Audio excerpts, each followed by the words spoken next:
ఆంధ్రప్రదేశ్ రాష్ట్ర lid cap chairman Kakumanu Rajasekhar గారితో మనం ఈరోజు ఉన్నాము. సార్, ఫస్ట్లీ మీరు లిడ్ క్యాప్ చైర్మన్గా ఇది ఫస్ట్ టైం అనుకుంటే కదా? First time. Okay, congratulations for that sir, and happy Christmas also advance. Thank you so much. Thank you sir. Sir, firstly congratulations. Thank you. ఇప్పుడు లిడ్ క్యాప్ చైర్మన్గా అయిన తర్వాత ఇది బాధ్యతగా ఫీల్ అవుతున్నారా? ఇష్టంతోనే ఒప్పుకున్నారా? లేదు అంటే ఎట్లా సార్? అది యాక్చువల్గా ఇది బాధ్యత. ముఖ్యమంత్రి గారు గౌరవనీయులు జగన్మోహన్ రెడ్డి గారు నా మీద విశ్వాసంతో నన్ను నమ్మి ఒక మంచి పదవి నాకు ఇవ్వడం జరిగింది. ఇది స్టేట్ లిడ్ క్యాప్ అనేది స్టేట్ వైడ్ ఉండేటువంటి కార్పొరేషను, ఒక క్యాబినెట్ ర్యాంక్ ఉండేటువంటిది కార్పొరేషను. ఇలాంటి ఒక మంచి కార్పొరేషన్కి నన్ను నమ్మి ఇచ్చినందుకు కృతజ్ఞతలు తెలియజేస్తున్నాను ముఖ్యమంత్రి గారికి. తర్వాత మొట్టమొదటిసారిగా నేను ఈ లిడ్ క్యాప్ చైర్మన్ అని ప్రపోజ్ చేసినప్పుడు నేను కొద్దిగా హెసిటేట్ చేశాను. అదే వద్దు అన్నారని తెలిసింది, అందుకే బాధ్యతగా ఫీల్ అవుతున్నారా? ఎందుకంటే మీరు వద్దు అని చెప్పేసి చెప్తే కూడా చాలామంది మీ ఫ్రెండ్స్ అయితేనేమి, సలహాదారులు అయితేనేమి, పొలిటికల్ కెరీర్ పాడవుతుంది, ఏదో ఒకటి తీసుకోండి అని చెప్పినట్టు ఒక వినికిడి, కరెక్టేనా? సమాచారం అంతా మీ దగ్గర ఉంది. నా సమాచారం అంటే వద్దన్నమాట వాస్తవం. కానీ మరి పెద్దలందరూ కూడా నన్ను కన్విన్స్ చేయడం జరిగింది. ఎందుకంటే ఇన్ని సంవత్సరాలు కష్టపడ్డావు, అప్పుడు కాంగ్రెస్ పార్టీలో కానీ ఆ తర్వాత వైసీపీలో కూడా రాష్ట్ర అధికార ప్రతినిధిగా కష్టపడ్డావు కాబట్టి నువ్వు ఖచ్చితంగా నువ్వు ఏదో ఒక పదవులు అయితే ఉండవలసిన అవసరం ఉంది. ఇప్పటికే ఆలస్యమైంది, ఇంకా ఆలస్యం అవ్వడానికి లేదు, నువ్వు యాక్సెప్ట్ చేయాల్సిందే అని నన్ను గట్టిగా అడగడం జరిగింది. సో నేను హెసిటేట్ చేస్తూనే మరి ముఖ్యమంత్రి గారు నేను అన్ని విధాల ఈ లిడ్ క్యాప్ని డెవలప్ చేయడానికి నేను సహకరిస్తానని చెప్పిన తర్వాత నేను అంగీకరించడం జరిగింది. అంటే నేను రిఫ్యూజ్ చేయడానికి కూడా ఒక రీజన్ ఉంది. ఈ లిడ్ క్యాప్ వాస్తవంగా కూడా గత 5 సంవత్సరాల్లో కంప్లీట్గా దీన్ని వాళ్ళు వదిలేసి ఎలాంటి డెవలప్ చేయకుండా ఒక రకంగా చెప్పాలంటే డెడ్ అయిపోయినటువంటి పరిస్థితుల్లో ఉంది. దీనికి నిధులు లేవు, విధులు లేవు. వాళ్ళు అంటే టీడీపీ గవర్నమెంట్, గత టీడీపీ గవర్నమెంట్లో. సో నిధులు విధులు లేకుండా ఉన్న పరిస్థితుల్లో నేను ఇది తీసుకొని నామినల్గా పోస్ట్ హోల్డ్ చేయడం అంటే నాకు ఇష్టం లేదు. నేను వెళ్తే ఏదో ఒకటి చేయాలి, లేకపోతే నా పదవి లేకపోయినా పర్వాలేదు, కానీ ఓ పదవులు ఉంటే మాత్రం దానికి న్యాయం చేయాలనేటువంటి ఆలోచన నాకు చాలా గట్టిగా ఉంది. ఇప్పుడు ముఖ్యమంత్రి గారు అధికారంలోకి వచ్చిన వెంటనే ఒక పదవి నాకు ఆఫర్ ఇచ్చారు అప్పట్లోనే. దాన్ని కూడా నేను ఆ రోజు రిఫ్యూజ్ చేశాను. ఎందుకు రిఫ్యూజ్ చేశానంటే అది కూడా నాకు ఇలా ఇష్టం లేనటువంటి పదవి అది. అయితే కొంతకాలం వెయిట్ చేయాలా అని చెప్పారు. ఖచ్చితంగా వెయిట్ చేస్తానని చెప్పాను. నేను వెయిట్ చేయడానికి కూడా వెనకాడను, వెయిట్ చేస్తానని చెప్పాను. వెయిట్ చేశాను. వెయిట్ చేసిన తర్వాత ముఖ్యమంత్రి గారు మళ్ళీ మాకు మంచి ఒక అవకాశం ఇచ్చారు. సో దీన్ని డెవలప్ చేయడానికి నాకు అన్ని విధాలా సహకరిస్తాననే అటువంటి హామీతోటి నేను కూడా తీసుకోవడం జరిగింది. అలాగే దీన్ని డెవలప్ చేస్తూ ఉన్నాం. ఇప్పటికిప్పుడు ఈ 4 monthsలోనే చాలా నిర్ణయాలు తీసుకోవడం జరిగింది. చాలా కీలకమైనటువంటి నిర్ణయాలు తీసుకోవడం జరిగింది. అందుకొరకు ముఖ్యమంత్రి గారు కానివ్వండి, పార్టీ కానివ్వండి, నాకు ఇచ్చినందుకు వాళ్ళు కూడా హ్యాపీగా ఉన్నారు. మేము వాళ్ళు ఏదైతే కోరుకున్నారో, నా నుండి ఏదైతే ఆశించారో అటు పార్టీకి బలం ఉండాలా, అలాగే లిడ్ క్యాప్ని కూడా డెవలప్ చేయాలా. అంటే పర్టికులర్గా కమ్యూనిటీస్ నుండి కూడా ఒక దళితులకి సహాయం చేసేటువంటి, పేద వర్గాలకి సహాయం చేసేటువంటి అవకాశం ఉండేటువంటి కార్పొరేషన్ అది. కాబట్టి ముఖ్యమంత్రి గారు మొట్టమొదటి రోజే నాతో ఈ మాట చెప్పడం జరిగింది. ఇది పేదవాళ్ళకి సహాయం చేసేటువంటి అవకాశం ఉంది, అంటే ఉంది కాబట్టి నువ్వు చేస్తే బాగుంటుంది, నీ మీద నమ్మకం కొద్ది మేము పెడుతున్నాము. పర్టికులర్ కమ్యూనిటీ అంటే ఇది అంటే లిడ్ క్యాప్ యాక్చువల్లీ ఇది లెదర్ ఇండస్ట్రీకి సంబంధించింది కదా సార్. ఇప్పుడు పర్టికులర్ కమ్యూనిటీ అంటే చెప్పులు కుట్టుకునే వాళ్ళు వస్తారు, షాప్ హోల్డర్స్ వస్తారు, తర్వాత ఎంఎస్ఎంఈ అండర్ ఎంఎస్ఎంఈ వస్తుంది. ఈ అందరికీ అంటే మీరు ఇప్పుడు ఏ విధంగా, ఇప్పుడు మీరే చెప్తున్నారు టీడీపీ గవర్నమెంట్లో నిధులు లేవు, విధులు లేవని మీరే చెప్తున్నారు. మరి నిధులు లేకుండా మీరు ఇప్పుడు విధులు ఎలా నిర్వర్తించాలని ఈ పోస్ట్కి ఒప్పుకున్నారు మీరు? ఇప్పుడు యాక్చువల్గా ఈ ఈ ఈ ఈ బ్యాక్వర్డ్ కమ్యూనిటీస్ యాక్చువల్గా దీనికి సంబంధించినటువంటి లిడ్ క్యాప్కి సంబంధించినటువంటి కొన్ని కాంట్రాక్ట్స్ ఉంటాయి మాకు. అంటే ఈ లిడ్ క్యాప్ ద్వారా గవర్నమెంట్కి సంబంధించినటువంటి లెదర్ గూడ్స్ ఏదైతే సప్లై ఉంటుందో, for example education department, police department, RTC and forest department and jails and sports only sports also. So there are so many departments. ఇవన్నీ ఈ డిపార్ట్మెంట్స్ అన్నీ కూడా త్రూ లిడ్ క్యాప్ సప్లై చేయాల్సినటువంటి ఉంటుంది. గతంలో ఏం చేశారంటే ఎవరిష్ట ప్రకారం ఏ డిపార్ట్మెంట్ ఆ డిపార్ట్మెంట్ టెండర్స్ వేసుకొని ఎవరిష్ట ప్రకారం వాళ్ళు చేశారు. కానీ నేను ముఖ్యమంత్రి గారిని కలిసి నేను కోరింది ఏంటంటే త్రూ లిడ్ క్యాప్ ఇవన్నీ కూడా చేయాలి అని నేను ఒక రిక్వెస్ట్ పెట్టడం జరిగింది. దానికి ఆయనకి అంగీకరించారు. సో అందువల్ల ఇప్పుడు లిడ్ క్యాప్ ద్వారా ఇవన్నీ కూడా మేము టెండర్స్ పిలవడము, వర్క్స్ నామినేటెడ్గా ఇవ్వడానికి కానీ అన్ని పవర్స్ చైర్మన్ ఉంటాయి. సో ఇప్పుడు నేను ఆ కార్యక్రమం ప్రారంభించాను. అంటే దాని ద్వారా రెవెన్యూ కూడా జనరేట్ చేయడానికి అవకాశం నాకు కలిగింది. సో గవర్నమెంట్ నుంచే కాకుండా రెవెన్యూ కూడా నేను జనరేట్ చేయడానికి త్రూ లిడ్ క్యాప్ ఒక మంచి అవకాశం. ఈ వర్క్స్ అని కూడా లిడ్ క్యాప్కి ఇవ్వడం వల్ల. సో అదొకటి ఉంటే, అయితే ఇక్కడ లిడ్ క్యాప్లో ఈ కాంట్రాక్ట్స్ ఇవ్వడం వీటన్నిటికి కూడా ఒక లిమిట్, టర్న్ ఓవర్ ఉంటుంది. 1 crore టర్న్ ఓవర్ ఎవరైతే ఉంటుందో వాళ్ళకి మాత్రమే అంపానల్మెంట్లో ఉండడానికి అవకాశం ఉంటుంది. సో వేరే వాళ్ళ కాంట్రాక్ట్ ఇవ్వడానికి లేదు. అది రూల్ పొజిషన్, ఇప్పటిది కాదు. ఇది లిడ్ క్యాప్ అనేది ఎప్పుడో 73లోనే ఎప్పుడో ప్రారంభం అయింది. సో అప్పటి నుంచి కూడా అదొక రూల్ ఉంది, ఫ్రేమ్ చేసినారు. నేను వచ్చిన తర్వాత నా ఉద్దేశం ఏంటంటే ఈ కాంట్రాక్ట్లన్నీ పెద్ద పెద్ద వాళ్ళకి, గొప్ప వాళ్ళకి, కోటీశ్వర్లకి వెళ్తున్నాయి తప్పితే పేదవాళ్ళు ఎవరికి దక్కడల్లా. మెయిన్ సారీ టు ఇంటరప్ట్, గొప్ప వాళ్ళకి పేదవాళ్ళకి అనేకన్నా కూడా స్వజాతిలోనే లిడ్ క్యాప్ అనేది ఎవరికైతే సంబంధించిందో వాళ్ళకే లబ్ధి చేకూరటం లేదనేది అదే. ఇప్పుడు స్వజాతి దళితులకి పేదవాళ్లే కదా, అవును, వాళ్ళకే అందట్లేదని నేను చెప్తాను. ఇప్పుడు వీధిలో చెప్పులు కుట్టుకునే వాళ్ళు ఉన్నారు. ఇంకా కూడా వాళ్ళు చెప్పులు కుట్టుకునే టెక్నాలజీ డెవలప్ అవుతుంది. మనము చాలా చాలా డెవలప్మెంట్లో ముందున్నప్పటికీ కూడా ఇంకా వాళ్ళు చెప్పులు కుట్టుకునే వాళ్ళే అని అంటున్నా. మీకు బాధ అనిపించట్లేదండి? అంటే ఒకటండి, ఇప్పుడు ఏంటి అంటే వాళ్ళని డెవలప్ చేయమనే కదా ముఖ్యమంత్రి గారు ఉద్దేశం. వృత్తిపరంగా ఈనాటి అనాదిగా వస్తున్నటువంటి వ్యవహారం ఇదంతా. వృత్తిపరంగా అందరూ ఎవరి వృత్తుల్లో వాళ్ళు, వృత్తుల వల్లనే కులాలు కూడా ప్రారంభమైనవి. మొదట్లో కూడా వృత్తి చేసేవాళ్ళు బట్టి కుల వ్యవస్థ అనేది లేదు. ఎవరు ఏ కులం కాదు, అందరూ సమానమే. కాకపోతే వారు చేసేటువంటి వృత్తుల వల్ల ఈ కులాలని అనేటువంటిది దాన్ని ఆపాదించమంటారో లేదా క్రియేట్ చేయడం అంటారో. ఎక్కువ దళితుల కన్నా కూడా ముస్లిమ్స్ ఉన్నారు దీంట్లో ఉన్నారు. అంటే ఇలాగా ఉన్న పరిస్థితుల్లో ఇక్కడ పేదవాళ్ళు ఎవరు కూడా లిడ్ క్యాప్ మెట్లు ఎక్కేటువంటి అవకాశం లేదు. ఆలోచన కానీ వాళ్ళకి ఆసక్తి కానీ, ఆసక్తి లేదు, ఆలోచన చేయడానికి లేదు, ఆఫీసెస్ చుట్టూ తిరగలేరు. మీరు అవేర్నెస్ ప్రోగ్రామ్స్ ఏమైనా కండక్ట్ చేస్తే? అంటే చేస్తున్నాండి, చెప్తాను నేను. అంటే నేను ఎందుకంటే వాళ్ళు తిరగడం పాయింట్ కాదు, ఇక్కడ వీళ్ళు ఏదో చేయట్లేదని పాయింట్ కాదు. కానీ ఇక్కడ 1 crore అనేటువంటిది ఎప్పుడైతే 1 crore అనేటువంటి సిస్టమ్ ఉందో, టర్న్ ఓవరు ఎవరికైతే టర్న్ ఓవర్ 1 crore వాళ్ళకి మాత్రమే ఉంటుంది ఇందులో కాంట్రాక్టులు తీసుకునే అర్హత. దళితుల్లో 1 crore టర్న్ ఓవర్ ఎవరు ఉండరు.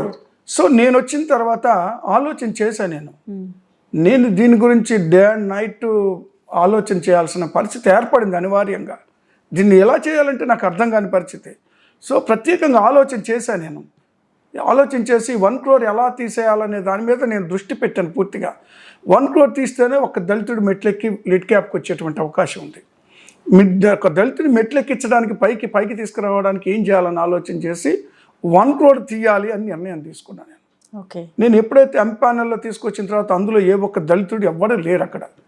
అసలు డిపార్ట్మెంటే దళితులకు సంబంధించినటువంటి మాట. ముఖ్యమంత్రి గారు నన్ను మరి దళితులకి, పేదవాళ్ళకి, మీ వర్గాలకు సహాయం చేసుకోని నన్ను తీసుకొచ్చి ఈ పదవిలో పెడితే నేనేం చేయలేకపోతున్నాను అనేటువంటి ఆవేదన ఉండే నాకు. అప్పుడు ఈ నిర్ణయం తీసుకొని వెంటనే బోర్డు మీటింగ్ కాల్ఫర్ చేసి 1 crore తీసేయడానికని బోర్డు మీటింగ్ పెట్టాను. బోర్డు మీటింగ్లో నాకు ఒక డైరెక్టర్, IAS ఆఫీసర్ ఉంటారు, VCMD వైస్ చైర్మన్, ఎండి ఐఏఎస్ ఆఫీసర్ ఉంటారు సీనియర్, ఇద్దరు ఐఏఎస్ ఆఫీసర్స్ ఉంటారు.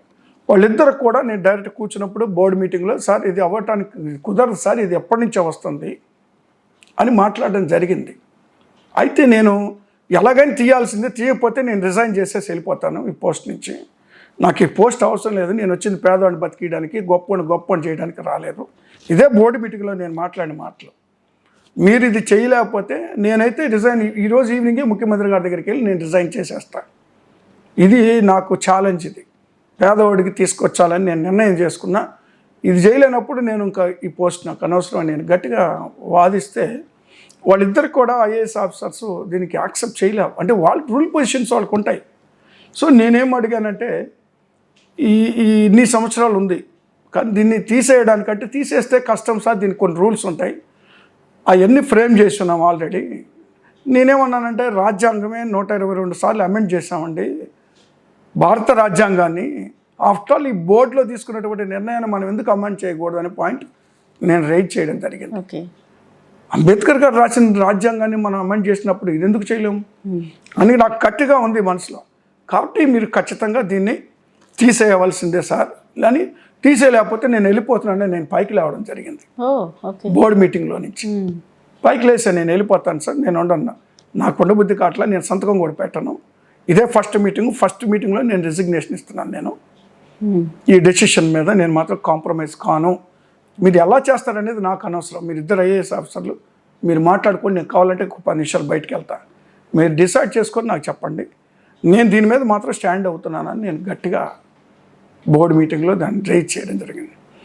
అప్పుడు వాళ్ళిద్దరు కూర్చొని, సార్ సొల్యూషన్ మీరే చెప్పండి సార్, మీరు రోడ్డు మీద వాడికి మీరు అడిగిన రోడ్డు మీద పని కష్టపడి ఎండనక వాననక కష్టపడి పనిచేసేవాడికి ఏ విధంగా మనం లిడ్కాప్ ద్వారా సహాయం చేయాలి, ఏ విధంగా కాంట్రాక్ట్ ఇవ్వాలి అనే దానికి మన దగ్గర అసలు ఛాన్స్ లేదు సార్ అన్నాడు.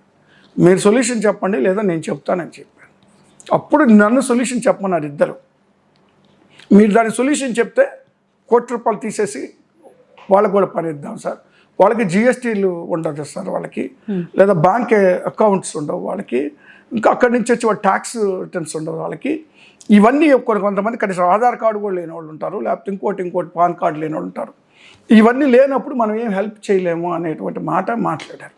కానీ నేను దానికి ఒక సొల్యూషన్ ఆలోచన చేశాను, నేను ముందుగానే ఆలోచన చేశాను, ఏం చేయాలా, వాళ్ళు ఏం చెప్తారో కూడా నాకు తెలుసు, దాన్ని రిఫ్యూజ్ చేస్తానని తెలుసు, రిఫ్యూజ్ చేస్తే నేను ఏం యాక్షన్ తీసుకోవాలి, ఏ విధంగా దాన్ని కౌంటర్ చేయాలనేటువంటిది కూడా నేను ప్లాన్ చేసుకున్న తర్వాత నేనే చెప్పాను, సిటీలో ఫర్ ఎగ్జాంపుల్ విజయవాడ సిటీలో ఎంతోమంది రోడ్ల మీద ఉన్నారు పని చేసుకుంటారు, వాళ్ళకి మనకు ఒక షెల్టర్ ఇవ్వాలి. నేను ప్రాక్టికల్గా నేను రోడ్డు మీద కారులో పోతా, దిగి మధ్య రాత్రుల్లో కూడా దిగి వాళ్ళని నిద్ర లేపి మాట్లాడి ఈ సమస్య ఏందని అడిగిన నా దగ్గర కొన్ని ఫొటోస్ ఉన్నాయి, అవన్నీ ఇప్పుడు ఇక్కడ ఉన్నాయి, అవన్నీ ప్రాక్టికల్గా నేను చూపించాను వాళ్ళకి. చూపించి ఇదండి నేను ఏసీ రూమ్లో కూర్చోలా, నేను వాళ్ళ దగ్గరికి వెళ్ళా, నేను కార్ పక్కన ఆపి వాళ్ళ దగ్గర దిగి రోడ్డు మీద కూర్చొని వాళ్ళతో మాట్లాడా. వాళ్ళ సమస్యలు చాలా దారుణంగా ఉన్నాయి సార్, వాళ్ళకి చేయాలా, సొల్యూషన్ చెప్పండి చెప్పాను. ఈ విజయవాడలో ఒకవేళ 100 మంది రోడ్డు మీద ఉన్నా ఎవడో ఒకడు ఒక పెద్ద కాంట్రాక్టర్కి అయితే మిషనరీ మొత్తం ఉంటుంది, వాడి దగ్గర ఒక కంపెనీ ఉంటుంది, ఆ కంపెనీ వాడికి వర్క్ ఇచ్చి వాడి ద్వారా ఈ రోడ్డు మీద ఉన్నటువంటి వాళ్ళందరూ కూడా ఉపాధి కల్పించి వీళ్ళందరినీ ఇక్కడ లేపేసి వాడికి కనెక్ట్ చేసి మన కాంట్రాక్టు ట్యాక్సులు ఉన్న వాడికి ఇచ్చి వాడి ద్వారా వీళ్ళందరికీ ఉపాధి కల్పిద్దాం సార్, అప్పుడు మనం వాళ్ళకి సహాయం చేసినట్టు ఉంటుంది. సో వాడికి ఇవ్వాలన్నా కూడా వాడు కూడా ఏది విజయవాడలో స్థాయిలో ఉన్న జిల్లా స్థాయిలో ఉన్నటువంటి వాడికి కూడా ₹1,00,00,000 టర్నోవర్ ఉండదు, కాబట్టి అది కూడా తీసేయాల్సిన అవసరం ఉంది. అది తీసేస్తే కొంతమంది వస్తారు మనకి, ఆ వచ్చిన వాళ్ళకి వీళ్ళందరినీ అటాచ్ చేద్దాం, ఎవరైతే రోడ్డు మీద కష్టపడుతున్నారో వాళ్ళకి పని ఇద్దాం సార్, ఇప్పుడు వాళ్ళు పని చేస్తారు, వాళ్ళు డబ్బులు మనం ఎవరైతే కాంట్రాక్ట్ ఇస్తారో వాళ్ళకి ఇస్తారు, మనం కాంట్రాక్ట్కి డబ్బులు ఇద్దాం. ఓకే, సో ఇలాగా వాళ్ళందరినీ నేను లిస్ట్ అవుట్ చేస్తాను, ఏ జిల్లా హెడ్ క్వార్టర్లు ఎవరెవరు ఉన్నారు ఎక్కడని. ఆ లిస్ట్ అవుట్ చేసిన తర్వాత ఒక్కొక్క కాంట్రాక్టర్కి ఇంతమంది నేను అలాట్ చేద్దాం. సో వాడు పని చేయించుకుంటే డబ్బులు ఇచ్చేస్తాడు. సో పేదవాడికి డబ్బు, లిడ్ క్యాప్ డబ్బు కింద దాకా వెళ్తుంది. అది నేను ఆలోచన చేస్తున్నాను, ఇది చేస్తే బాగుంటుంది, ఈ విధంగా మనం ప్రొసీడ్ అవుదాము అన్న. దానికి ముందుగా ₹1,00,00,000 తీసేసి 50 లక్షలకి 25 లక్షలకి కిందకి దింపితే మనము వాడికి అవకాశం ఏంటనికి ఉంటుంది. లేదనుకోండి, ₹1,00,00,000 వల్ల కలకత్తా వాళ్ళు, హైదరాబాద్ నుంచి, ఆ తర్వాత ఆగ్రా నుంచి, చెన్నై నుంచి ఇక్కడ ఉన్న కాంట్రాక్టర్స్. ఓకే. సో వాడికి వేరే రాష్ట్రం వాళ్ళకి, వేరే కమ్యూనిటీకి మనం ఇద్దాం, నేనేం కాదంటలేదు. ఎందుకు, పెద్ద పెద్ద వర్క్స్ వీళ్ళు చేయని వాళ్ళు ఉంటాయి, కొంతమంది చేయలేరు. చేయలేనప్పుడు వాళ్ళకి ఇద్దాం. సో చిన్న చిన్నవన్నీ వీళ్ళకి ఇద్దాం, వీళ్ళని కూడా బతికించాలా. అన్నీ కలిపి ఒకరికి ఇచ్చి ఎవరినో ధనవంతుడు ఇంకా ధనవంతుడు చేయటానికి వద్దు, మనం ఇలా చేద్దాము.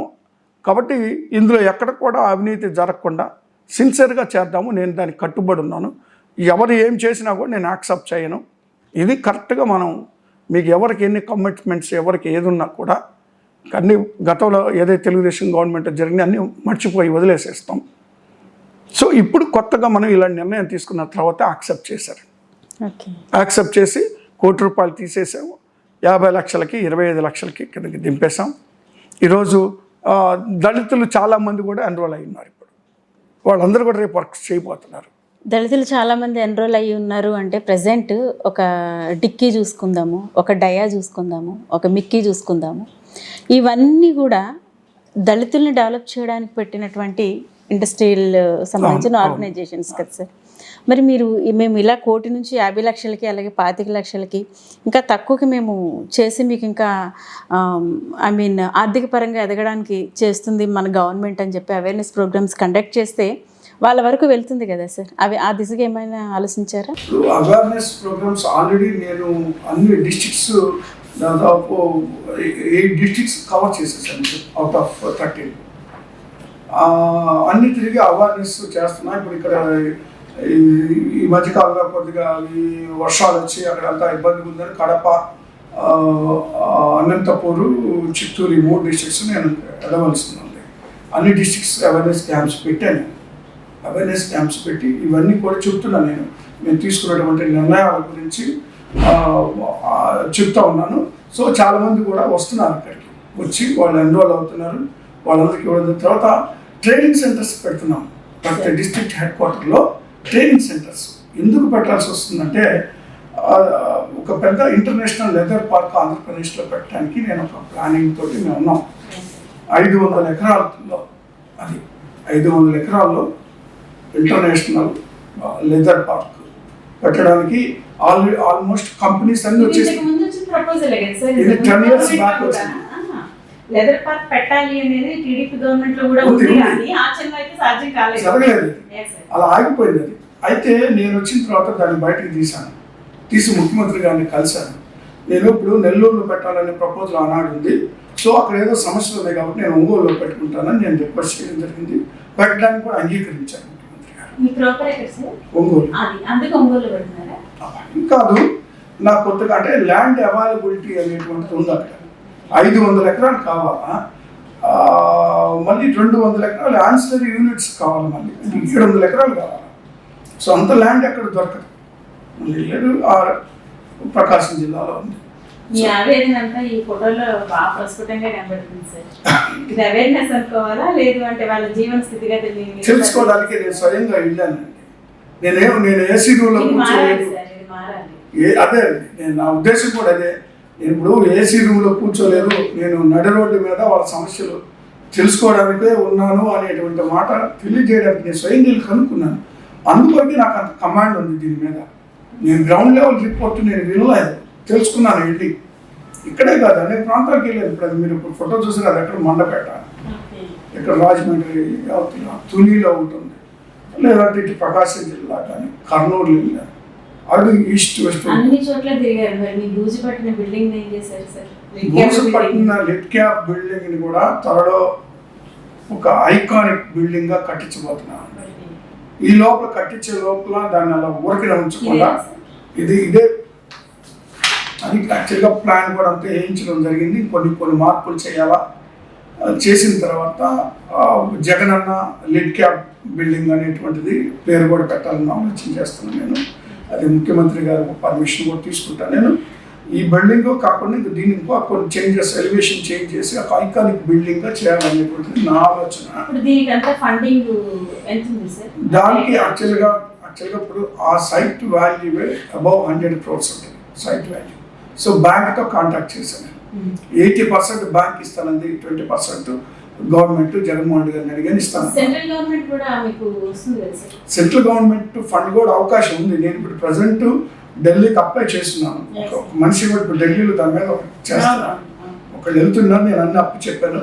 అది వర్కౌట్ అయితే ఓకే, వాళ్ళకి అప్పు చెప్తాను. అదర్వైజ్ త్రూ బ్యాంక్ నేను వెళ్ళడానికి సిద్ధంగా మాట్లాడి పెట్టున్నాను. మ్యాండేటరీ కదా సార్, సెంట్రల్ గవర్నమెంట్ కూడా అన్ని రాష్ట్రాలకి లిడ్ క్యాప్ డెవలప్మెంట్ కి కంపల్సరీ ఇవ్వాల్సిన అవసరం అయితే ఉంది, ఖచ్చితంగా ఉంది.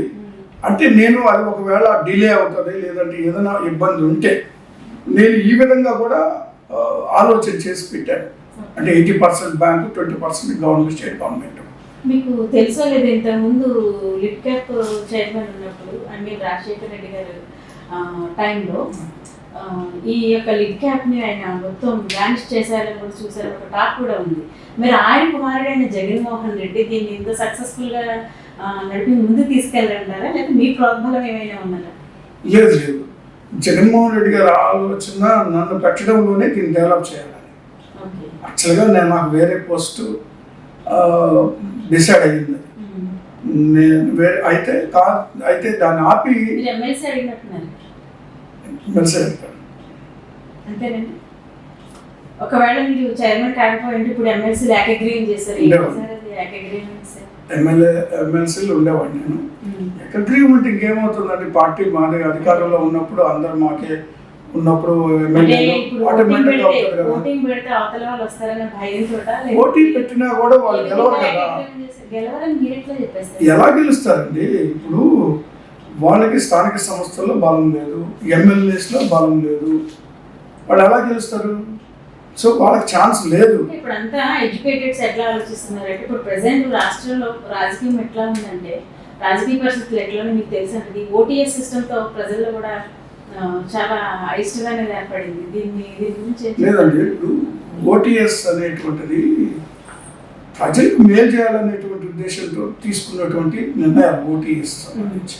ఇప్పుడు మేమేం చెప్తున్నాం అంటే, ఓటీఎస్కి సంబంధించి ఎవరైతే గతం ఇల్లు తీసుకొని ఎవరైతే బాకీలు ఉన్నారో ఆ బాకీని కట్టిన తర్వాత మీకు రిజిస్ట్రేషన్ చేసి ఇస్తానా కదా, ఫ్రీ కాస్ట్ రిజిస్ట్రేషన్ మేము చేస్తున్నామని చెప్తున్నాం. ప్రభుత్వం ఏం చెప్తుంది, ఈ డబ్బు ఎందుకు కట్టమంటే ఇప్పుడు డబ్బు లోన్లు తీసుకునేటువంటి వాళ్ళు బాకీలు లేనటువంటి వాళ్ళకి ఏమి ఇబ్బంది లేదు, వాళ్ళందరూ ఫ్రీ రిజిస్ట్రేషన్. ఇప్పుడు మేము మరి ల్యాండ్ ఇచ్చి ఇల్లు కట్టిస్తున్నాం ఫ్రీగా.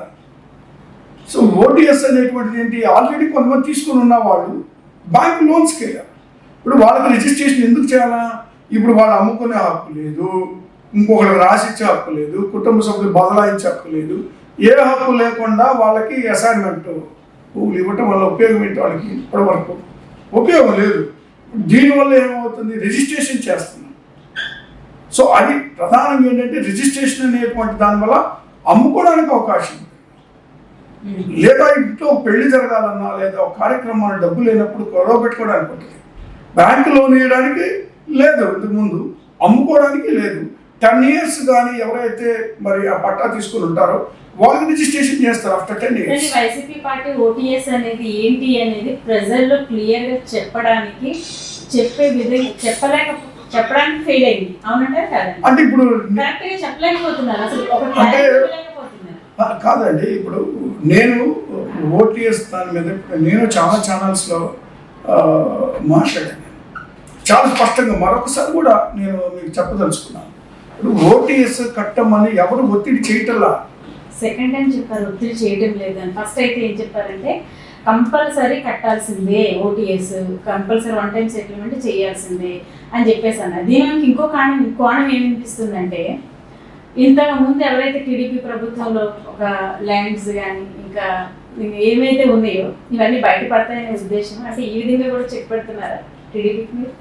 లేదండి, అంటే ఇంతకు ముందు అంటే ఎన్ని అరాచకాలు జరగాలో, ఎన్ని దోపిడీలు జరగాలో, ఎన్ని దోపిడీలు జరిగిన అయిపోయింది. మీ ప్రభుత్వం జరగట్లేదంటారు అవన్నీ అయిపోయి ఇప్పుడు ఒకటండి, ఇప్పుడు ఈ డెసిషన్ తీసుకున్నాము. ఇప్పుడు కంపల్సరీ అనేటువంటిది, ఇప్పుడు మీకు ఒక రిజిస్టర్, నాకు ఒక ల్యాండ్ ఉందండి, నాకు ఇంటి పట్టా ఇచ్చారు, అసైన్మెంట్ ల్యాండ్ ఇచ్చారు నాకు. కానీ దానివల్ల నేను నివసించడానికి మాత్రమే నాకు హక్కు ఉంటుంది. నేను అమ్ముకోవడానికి లేదు, లేదా మరొకరిది కొనడానికి ఉండదు, హక్కు లేదు, అమ్ముకోవడానికి లేదు, లేదా బ్యాంకు లోన్ తీసుకోవడానికి లేదు నాకు. కానీ అలా కాదు కదా. ఇప్పుడు ఇప్పుడు హక్కు కల్పించాలనేటువంటి ప్రయత్నం జగన్మోహన్ రెడ్డి గారు చేస్తున్నారు. హక్కు కల్పించాలి అంటే హక్కు కల్పించాలంటే ఎలాగా, కొన్ని రూల్స్ ఉంటాయి దానికి కూడా. నేను ఆల్రెడీ బ్యాంకు లోన్ తీసుకొని అదే పట్టా మీద లేదా ఆ పట్టా మీద అంటే ఏదో ఒక విధంగా ఏదో ఒక తనగా పెడతాం కదా. ఇప్పుడు అన్ని బ్యాంక్స్, నేషనలైజ్డ్ బ్యాంక్స్ ఈ పని ఎవరో ఒకళ్ళు ఇస్తారు. సో అప్పు అనేటువంటిది ఉంటే రిజిస్ట్రేషన్ చేయాలి ఆటోమేటిక్గా. దానికి కొంతమంది ఇప్పుడు గవర్నమెంట్ ఆ లెక్కను మాట్లాడితే గవర్నమెంట్ 6,500 కోట్ల రూపాయలు ఇళ్ళకి సంబంధించింది లాస్ట్ గవర్నమెంట్ కట్టాల్సింది కట్టలేదు, కట్టకుండా వదిలేసి వెళ్ళిపోయారు వాళ్ళు వీళ్ళకి సంబంధించింది. సో ఎవరు కట్టాలి అది? ఇప్పుడు వాళ్ళు ప్రతి ఇష్యూస్లో వాళ్ళు కట్టాలి కదండి, ఖచ్చితంగా కట్టాలి, కట్టాలా. అయితే ఇప్పుడు వాళ్ళ కట్టాల్సినటువంటి లబ్ధిదారుల వాటా కూడా ఉంటుంది కదా అందులో, అది కట్టాలి కదా, అది కంపల్సరీ కట్టాలి. తర్వాత అలాంటివన్నీ కట్టిన తర్వాత ఒక క్లియరెన్స్ వస్తే అప్పుడు రిజిస్ట్రేషన్ చేయడానికి ఉంటుంది. సడన్ గా ఓటీఎస్ అనేది ఎందుకు తెర మీదకి వచ్చింది సార్? ఇప్పుడు జగనన్న ఇల్లులు అన్నారు, జగనన్న ఇల్లులు ఆపేయాలి ఎందుకంటే ఇది మరో స్లమ్ ఏరియా చేస్తున్నారా అని చెప్పి హైకోర్టు చెప్పడం జరిగింది, ఈవెన్ సుప్రీం కోర్టు కూడా. అంటే ఇప్పుడు ఈ సడన్ గా ఆపేశారు, ఆపేసిన తర్వాత ఇప్పుడు మళ్ళీ ఓటీఎస్ అని ఇప్పుడు మళ్ళీ కొత్తగా వెంచర్స్ ఏదైనా వేస్తే 5% ల్యాండ్ ఇవ్వాలి, లేదు అంటే 5% కట్టాలి, డబ్బు రూపాయన కట్టాలి అని ఒక కొత్తది తీసుకొచ్చేది. ఇవన్నీ ఏంటి లేదంటే ఇప్పుడు గవర్నమెంట్ మరి ఒక సిస్టాన్ని ముందు అస్తవ్యస్తంగా ఉంది. ఇప్పుడు ఒక సిస్టమ్ అనేటువంటి దాన్ని తీసుకొస్తున్నారు. ఆ సిస్టమ్ అనేటువంటిది లేనందువల్లే లాస్ట్ 5 yearsలో కొన్ని ఇబ్బందులు జరిగినాయి. ఇప్పుడు ఒక ఆడవాళ్ళకి వాళ్ళ పేరు మీద పట్టా ఇచ్చి వాళ్ళ పేరు మీద ఇల్లు కట్టించి రిజిస్ట్రేషన్ చేసి అందించేటువంటి ప్రయత్నం ప్రభుత్వం చేస్తుంది. ఆడవాళ్ళనే కాన్సన్ట్రేట్ చేస్తున్నాడు జగనన్న. ఎందుకంటే ఒక డ్వాక్రా అక్క చెల్లెంలు అయితేనేమి, ఒక అమ్మ ఒడి అయితేనేమి, తర్వాత జగనన్న ఆసరా అయితేనేమి, ఏదైనా సరే ఆడవాళ్ళకే ఎక్కువ మొగ్గు చూపుతున్నారు. ఎందుకంటే ఆడవాళ్ళే vote banking. So vote banking grab చేసే పరిస్థితుల్లో కాదండి. ఎందుకంటే ఇంటి యజమాని ఇంటిలో అన్నం తినాలైనా మాట వినాలన్నా ఆడదాని మాటే వినాలి. నువ్వు పోయి జగనానికి ఓటు వేయండి, ఓటేసి రావాలి. కాబట్టి పథకాలన్నీ కూడా ఆడవాళ్ళకి ఇస్తున్నారు అనే మాట వినిపిస్తుంది సార్. కాదండి, ఆడవాళ్ళకు దేశం ఏ దేశం అయినా అభివృద్ధి చెందాలంటే ఆడవాళ్ళ పాత్ర కీలకమైంది. ఒక కుటుంబం అభివృద్ధి చెందాలన్నా, ఒక దేశం అభివృద్ధి చెందాలన్నా, లేదా ఈ రాష్ట్రం అభివృద్ధి చెందాలన్నా కీలకమైనటువంటి భూమిని పోషించాల్సింది ఆడవాళ్ళు. అందులో మాట్లాడాల్సింది ఏం లేదు. ఆ విషయం చాలా క్లారిటీ ఉంటుంది, అందరికీ ఉంటుంది. తెలియని వాళ్ళు ఎవరైనా మాట్లాడతారు. అయితే జగన్మోహన్ రెడ్డి గారు ఇప్పుడు డాక్టర్ అయ్యి ఆడవాళ్ళని గతంలో దాదాపు 18,000 కోట్ల రూపాయలు కట్టాల్సినటువంటి 24,000 నుంచి అది కట్టాల్సింది 18,000 కోట్లు దాదాపు వదిలేస్తే ఈరోజు జగన్మోహన్ రెడ్డి గారు వచ్చిన తర్వాత డబ్బు కడుతున్నారు. డాక్రా మహిళల్ని మోసం చేయటమే కదా, దాన్ని సహాయం చేయటాన్ని ఆడవాళ్ళకి ఏదో చేస్తున్నారని మీరు అడిగారు. చేయాల్సిన అవసరం అక్కడ ఉంది, అనివార్యంగా ఉంది. అమ్మఒడి అనే కార్యక్రమాన్ని ఎందుకు పెట్టారు? ఆడవాళ్ళకి ఎందుకు వేస్తున్నారు అకౌంట్లో?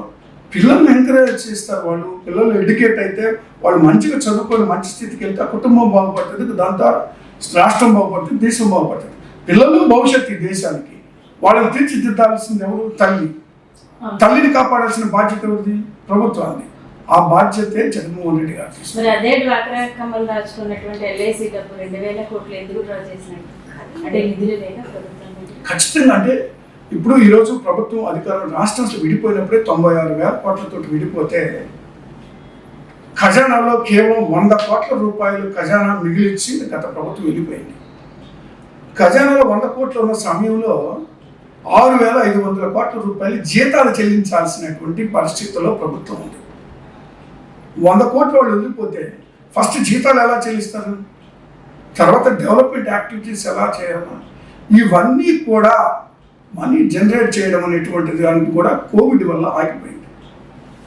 ప్రభుత్వానికి రావాల్సినటువంటి డబ్బు మొత్తం కూడా ఎక్కడికక్కడ ఆగిపోవడం జరగటమే కాకుండా అదనంగా ఖర్చు పెట్టాల్సిన పరిస్థితి ప్రభుత్వానికి ఏర్పడింది. అలాంటి పరిస్థితుల్లో ఆర్థికంగా కుంగిపోయినటువంటి మాట వాస్తవం. గతంలో ఏంటంటే 2,68,000 కోట్ల రూపాయలు అప్పులు చేసి రాష్ట్రాన్ని అలా వదిలేసి వెళ్ళిపోయారు. సో అలాంటి పరిస్థితుల్లో ఈయన మరి ముఖ్యమంత్రిగా అయిన తర్వాత జగన్మోహన్ గారు అంచెలంచెలుగా ఇవన్నీ కవర్ చేసుకుంటూ అప్పులు అంటే ప్రతి సంవత్సరానికి మరి 20,000 కోట్ల రూపాయలు వడ్డీలు చెల్లిస్తున్నారు అప్పులకి. మీరు ఒకసారి 20,000 కోట్ల రూపాయలు వడ్డీల మీద వడ్డీలు చెల్లించాల్సిన పరిస్థితి కూడా ఏర్పడుతుంది. కాబట్టి ఇలాంటి సిచ్యువేషన్లో గవర్నమెంట్లో ఆర్థికమైనటువంటి అంశాలు ఇబ్బందులు ఉన్నటువంటి మాట వాస్తవం. సో అలాంటి పరిస్థితుల్లో కూడా మరి కరోనా టైంలో దాదాపు 1.5-2 సంవత్సరాలు అల్లాడిపోయారు ప్రజలు. అలాంటి పరిస్థితుల్లో జగన్మోహన్ రెడ్డి గారు ప్రతి ఒక్కరి అకౌంట్లో ప్రతి పేదవాడికి ఇంట్లో కూర్చున్న డబ్బు వేసి బతికించినటువంటి పరిస్థితులు ఉన్నాయి. ఏ ఒక్కరు ఇబ్బంది పడకుండా అన్ని విధాల మరి ఆయన ఒక అన్నగాను తమ్ముడుగాను బిడ్డగాను అందరినీ చూసుకున్నాడు. రాష్ట్రంలో ఇబ్బంది లేకుండా పేదవాళ్ళని బతికించారు. ఇప్పుడు కాన్సెప్ట్ ఇక్కడ మెయిన్ నేను చెప్పదలుచుకున్న ఒకటే, పేదవాడి కొరకే ఈరోజు ఈ ప్రభుత్వం ఉంది. పేదవాడిని బ్రతికించడానికి మాత్రమే ఆయన కొన్ని నిర్ణయాలు తీసుకున్నారు. అది కొంతమందికి ఇబ్బంది ఉంది. కాంట్రాక్టర్స్కి డబ్బులు రావడం లేదు, లేకపోతే అవన్నీ ఇవన్నీ కూడా ఉన్నాయి. కాంట్రాక్టర్స్ డబ్బులు అంటే 60,000 కోట్ల రూపాయలు అప్పులు వదిలేసేసి కాంట్రాక్టర్లు ఇవ్వకుండా వెళ్ళిపోయారు. కాబట్టి ఇలాంటి సిచ్యువేషన్లో ఈ గవర్నమెంట్ని అలా రన్ చేస్తూ ఉన్నారు జగన్మోహన్ రెడ్డి గారు.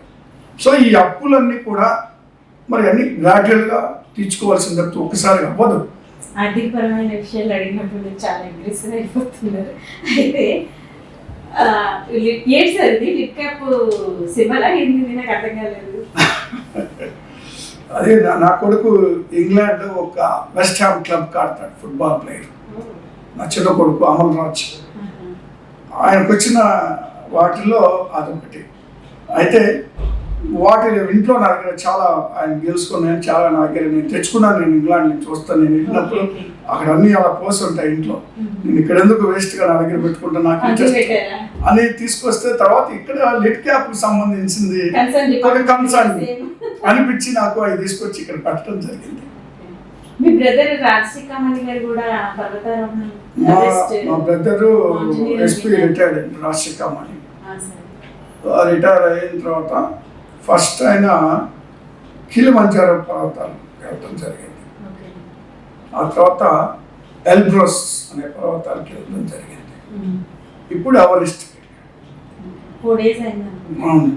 వెళ్ళి రావడం జరిగింది. సో అది కొద్దిగా risk task after retirement. 63 years. ఇప్పుడు సీజన్ కూడా winter season, that covid time.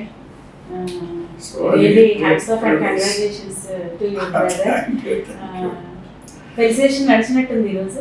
ఆఫీస్లో మేము ఇక్కడ చేసాము, వేరే ఆఫీస్లో కూడా చేశారు. చాలా మంది ఎస్ఐలు ట్రైనింగ్ ఇచ్చారు. చాలా మంది ఎస్ఐలు, డిఎస్పీలు, ఈవెన్ ఎస్పీస్ కూడా దగ్గర ట్రైన్ పైన ఉన్నారు. తర్వాత ఆయనకి అదొక ఇంట్రెస్ట్. రిటైర్మెంట్ తర్వాత వర్క్ కూర్చోవాలని ఆలోచన ఆయనకి లేదు. రిటైర్మెంట్ తర్వాత ఆయన మౌంటైనీర్ అంటే Everest really great action. He is a first police officer in your family, not a family, in India. acha okay, first police officer SP cadre. మీరు మీ బ్యాక్గ్రౌండ్స్ అంటే మీ చదువు? నేను యాక్చువల్గా నేను స్పోర్ట్స్ సైడ్ అంటే బేసికల్గా నేను national player, national football player. Santosh trophy అని ఇండియాలో అది పెద్దది. అదే నేను డిఫెండర్. తర్వాత ఆల్ ఇండియా యూనివర్సిటీస్ కూడా నేను డిఫెండర్ గానే ఆల్ ఇండియా యూనివర్సిటీస్ ఆడాను. నేను ఆంధ్ర యూనివర్సిటీ నుంచి ఏపీకి చాలా రిప్రజెంట్ చేశాను. సో నేషనల్ గేమ్స్ ఆడాను నేను. ఆ ఇంట్రెస్ట్ కొద్దీ నా కొడుకుని ఇంగ్లాండ్ తీసుకెళ్ళి క్లబ్లో జాయిన్ చేశాను. Only for the sake of football.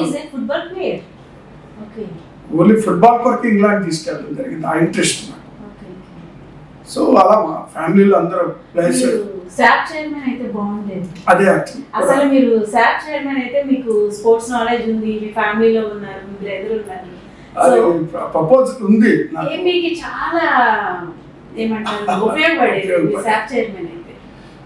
పర్లేదండి, అంటే అది మన మిత్రుడు బైరెడ్డి గారికి ఇవ్వాలని నిర్ణయం తీసుకున్నారు వాళ్ళు. పర్వాలేదు. అయితే వాళ్ళ ఆలోచన నాకు వాళ్ళ అవన్నీ ఉన్నా కూడా ఈ లిడ్ క్యాప్ అనేటువంటి దాన్ని డెవలప్ చేయాలని ముఖ్యమంత్రి గారు. మీ ఆలోచన అర్థమవుతుంది లిడ్ క్యాప్ గురించి. ఎందుకంటే గతంలో కృష్ణప్రసాద్ ఐపీఎస్ మీరు ఉన్నారు. ఈ పార్టీ కలిసే తెలుసు, ఉండొచ్చు. మాట్లాడారు. ఆయన కూడా చాలా అవేర్నెస్ ప్రోగ్రామ్స్ పెట్టారు. తర్వాత ఆయన ఒక ఆయన కూడా ఇందులో చేశారు సార్, దీంట్లో చేశారు అంతకుముందు చైర్మన్.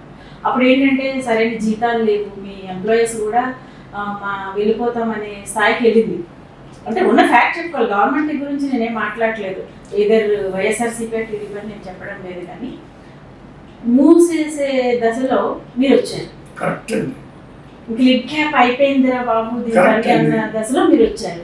మీరు వచ్చిన తర్వాత మీ చాలా మాటలు బయట విన్న టాక్ ఏంటంటే ఏంటంటారు, కులం నలుగురితో నారాయణ కులంతో గోవింద అని చెప్పేసి ఈయన కూడా అటు ఇటు తిరిగేసి 2 years టెన్యూర్ కూడా అయిపోతుంది అని అనుకున్నారు. కానీ ఇప్పుడు మీరు చెప్పింది చూసి బిల్డింగ్ చూస్తుంటే నిజంగా hats off to you sir.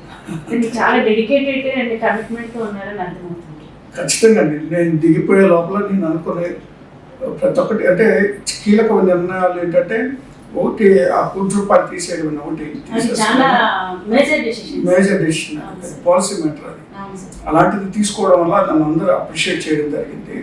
Second వచ్చేసి ఆల్ గవర్నమెంట్స్ సంబంధించినటువంటి ఈ లెదర్ గుడ్స్ వర్క్స్ ఏమన్నా త్రూ లిడ్ క్యాప్ అనేటువంటిది కూడా కీలకమైన నిర్ణయం. అది కూడా నేను నిర్ణయం తీసుకున్నాను. ముఖ్యమంత్రి గారు కూడా ఓకే చేశారు దానికి. మరి మీకు సైంటిస్ట్ అవైలబిలిటీ ఉందా sir? I mean leather department అది చెన్నైలో యాక్చువల్లీ మనకి సెంట్రల్ లో ఉంటారు. యాక్చువల్లీ అంటే ఫ్రమ్ ద సెంట్రల్ నుంచి రాష్ట్రాలకి సైంటిస్టులు వర్క్ చేస్తారు యాక్చువల్గా. అంటే ఈ వాడి మీకు గ్రిప్ వచ్చేసే ఉంటుంది. అయితే నేనేమంటానంటే త్రూ ఈ సైంటిస్టుల ద్వారా ఇంకా ఎలా డెవలప్ చేయొచ్చు అనేది. అందుకంటే ఇప్పుడు మాకు దీనికి సంబంధించినటువంటి సజెషన్స్ చెన్నైలో ఉంటాను, సెంట్రల్ ఆఫీస్ చెన్నైలో. సో నేను యాక్చువల్గా విజిట్కి వెళ్ళబోతున్నా చెన్నై. సో నాకేంటంటే మొట్టమొదట నేను స్టేట్ మొత్తం కంప్లీట్ చేసి ఒక అవగాహనకు వచ్చిన తర్వాత, మీకు ఆల్మోస్ట్ 3 months 4 monthsలో అయిపోయింది. ఆల్మోస్ట్ స్టేట్ ఆల్మోస్ట్ అన్నిటికి వెళ్ళాను. ఇంక 2-3 districts అయిపోతే అప్పుడు చెన్నై వెళ్ళి కూర్చుందాం విత్ ఆల్ రిపోర్ట్స్. కూర్చొని అక్కడి నుంచి ఏమేమి స్కీమ్స్ తీసుకురావాలని ఆల్రెడీ నేను ఢిల్లీ కరస్పాండెన్స్ చేసిన తర్వాత ఇప్పుడు మాకు ₹13 కోట్ల పంపించారు. సెంట్రల్ గవర్నమెంట్ నుంచి 13 కోట్లు వచ్చింది. 13 కోట్లతోటి నేను ట్రైనింగ్ సెంటర్స్ స్టార్ట్ చేయబోతున్నాను షార్ట్లీ. నేను మీకు అదే అడుగుదాం అనుకుంటున్నాను. ఇప్పుడు ప్లాస్టిక్ ఇండస్ట్రీ ఉంది అంటే సిపెట్ స్టేట్ వైడ్ ఉంది, సెంట్రల్ వైడ్ ఉంది.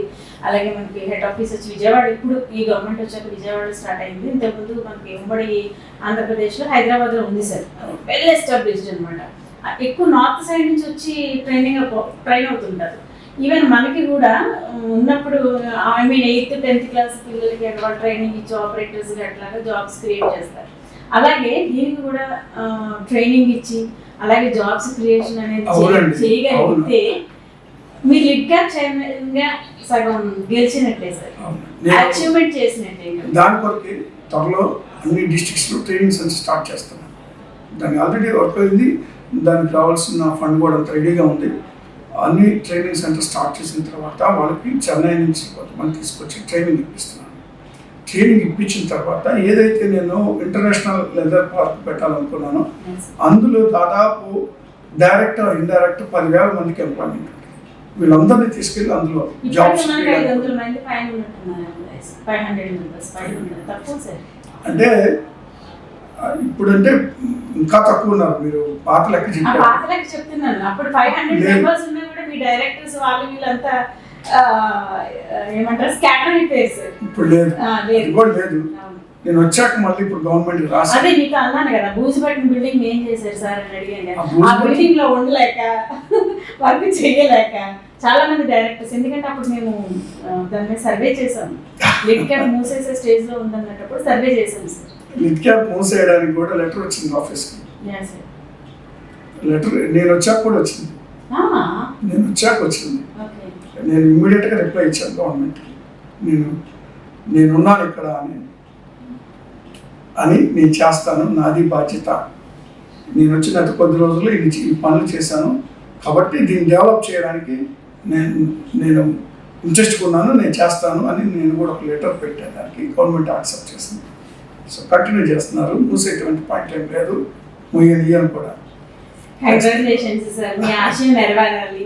ఇంకా ఈ లిడ్ క్యాప్ అనేది మూతపడిపోకుండా దానికి ఒక జీవం పోసారు యాజ్ లిడ్ క్యాప్ చైర్మన్ గారు. ఎందుకంటే చాలా మంది ఇది మూసేసే స్థాయికి వచ్చింది, ఇంకా అయిపోయింది అని అనుకున్నారు. కానీ దాన్ని పోకుండా మళ్ళీ దానికి జీవం ఇచ్చారు. అయితే జగన్ గారు చెప్పినట్టు నేను విన్నాను, నేను చూశాను, నేను కన్నాను అన్నట్టు లిడ్ క్యాప్ నేను ఉన్నాను అని కాకినాడ రాజశేఖర్ గారు చెప్తూ లిడ్ క్యాప్కి సంబంధించి ఎంఎస్ఎంఈస్ అయితే నేను ₹1 కోటి నుంచి 50 లక్షలు, 5 లక్షలు, 10 లక్షల వరకు తీసుకొచ్చారంటే ఇది గ్రేట్ అచీవ్మెంట్. ఈ గవర్నమెంట్లో లిడ్ క్యాప్ ద్వారా ఇంకా చిన్న చిన్న వ్యాపారస్తులు ఎవరైతే ఉన్నారో వీళ్ళందరినీ కూడా వాళ్ళ గొడుగు కిందకి తీసుకొచ్చి ఆయన ఒక బిల్డింగ్ కూడా ప్లాన్ చేస్తున్నారు, ఐకాన్ బిల్డింగ్ అని.